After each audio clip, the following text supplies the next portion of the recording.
I don't want to talk about what anyone thinks of Brock Purdy because we all know doesn't matter. Look at it this way. People have basically chosen sides and they refuse to come off their side. And some people have chosen incorrectly. And so they're going to be wrong about how they evaluate them all year.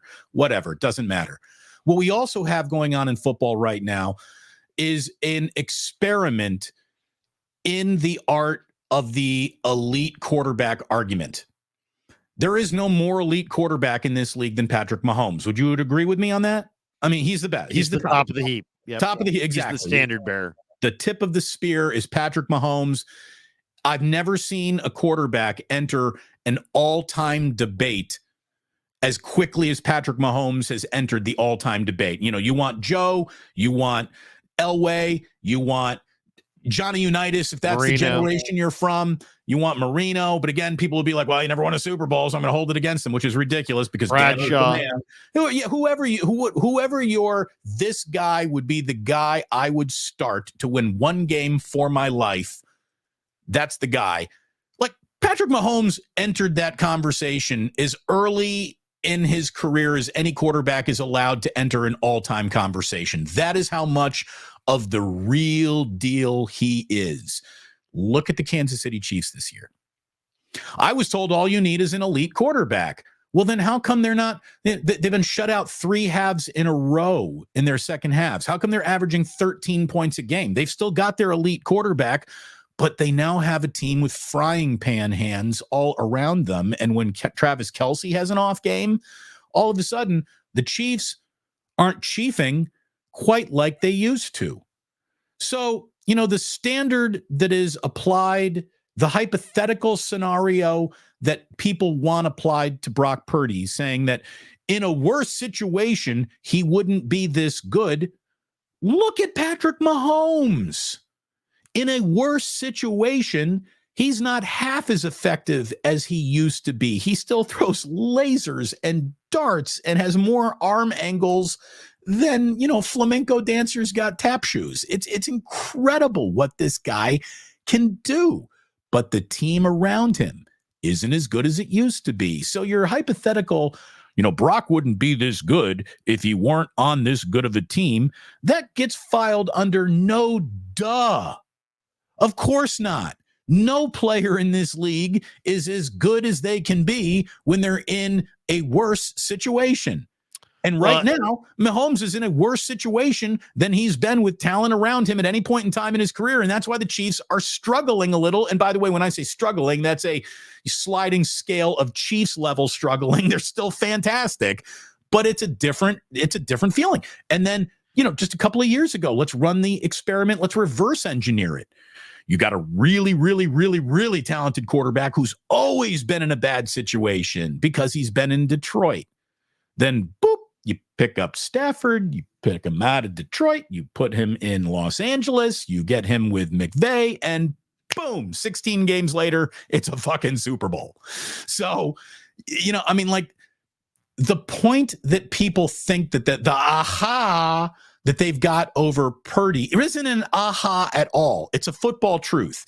It takes a really good team to win a championship, not just a really good quarterback, not a quarterback on a good deal in the right situation. It takes all things to win a championship. So there you go. There's my rant. I hope it made sense. The guy's playing at a crazy high level. And when you factor in how old he is and where he's at in his career, he's playing at he's incredible. It's absurd. But here's the thing. There's also, the real advantage in the Niners. They talked about this, and Kyle's talked about this. I mean, they looked at veteran options, and they considered veteran options, and they even tried for some veteran options, and they were comfortable at trying to go that route. But at the end of the day, they either struck out or didn't want to make the expenditure to go after those veteran options. And then when they, hearing Lynch talk about it, it's like there's a big difference in the NFL. I mean, this is, when did Seattle win their Super Bowl? They won it with young Russell Wilson on a rookie contract. And that's really, I think, what the 49ers were committed to more than they were committed to Trey Lance, or more even that they're committed to Brock Purdy. It's like they won it specifically. It was about get that quarterback on a rookie deal and have Kittle and Trent and Bosa and, Ayuk and Debo and all these great, different transcendent type talents that they have throughout their football team. I mean, the Niners have some of the best top end talent in the entire league, and it's partly because they're paying Brock Purdy $840,000, while top tier or even just veteran middle of the tier quarterbacks are making between 25 and $40 million. Derek Carr is totally ordinary. He makes $44 million. I mean, Brock Purdy's making $850,000. It matters a ton in a cap sport. So, now it's incumbent on, it's a unique, it puts the teams that go for the rookie quarterbacks in a unique spot because, now as rookies, you're looking for somebody who can come in and win the Super Bowl. And how many young quarterbacks are ready to do that? But that's the beautiful part about this situation, is that there's a veteran like mindset to Brock Purdy, who played 4 years in college and has all that experience. And so he's a very refined young quarterback, and you can see that already. And he's, surrounded by some of the best talents in the game in Kyle Shanahan's offense. So, yeah, the 49ers are absolutely in their go window. And if Shanahan and Lynch are going to get a Super Bowl this year, next year seem like their best opportunities. The window is open. Here it is. The time is now to do it under the constraints that they're playing under. So this is it. They've got this year and next year to win a Super Bowl. And if it doesn't happen, it is back to the drawing board with a whole new experiment to run. But they get to run this experiment for the rest of this year and into next year. I had somebody comment. Back to the drawing board, by the way. You still have your head coach and your quarterback. The key elements of winning a championship are you got to have the head coach, you got to have the quarterback. Right. And they now have in Shanahan and Purdy their head coach and their quarterback. Shanahan's probably going to coach for at least another decade because he seems like that kind of guy. And I think Purdy's 23. So their window's not just open for this year and next year. I would say it's likely the 49ers window is open. It might be open for Trent Williams or George Kittle this year, next year.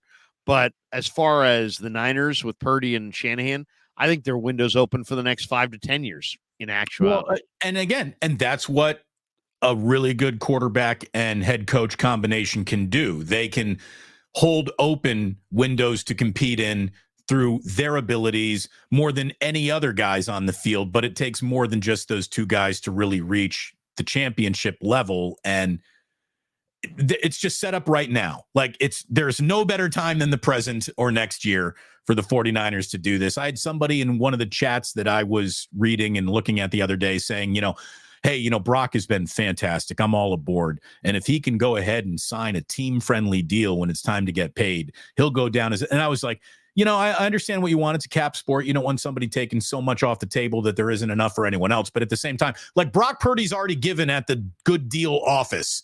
Like Brock Purdy right now is arguably playing under the single greatest contract in global sports, right?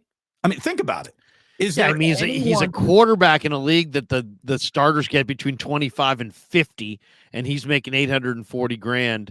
And I saw somebody the other day say, you got to pay this guy sooner. No, you don't have to pay him sooner, but when it's time to pay him, you got to pay him in full. Exactly. And it's a blessing to have this guy on the deal that he's on. He's got more value on his contract than I think anybody else in sports globally. I mean, I think he's the best value, bang for the buck in any professional contract, any sport, any continent. That's who Brock Purdy has been.